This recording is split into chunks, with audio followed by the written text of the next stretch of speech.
How to disable spotlight notification on Snapchat.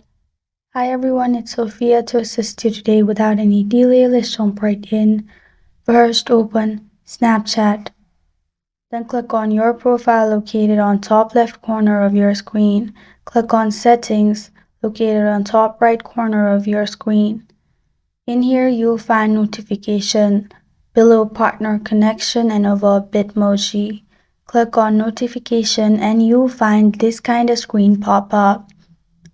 In Notification Settings, scroll all the way down till you find Spotlight and Snap Map Submission. If there's tick mark on it, make sure there's no tick mark. After there's no tick mark, you're good to go. This is how to disable Spotlight notification on Snapchat. Thank you for joining me today. If this video helps you out, please leave a like and subscribe for more. Got a question or want to suggest a topic? Comment below. I'm Sophia signing off until next time.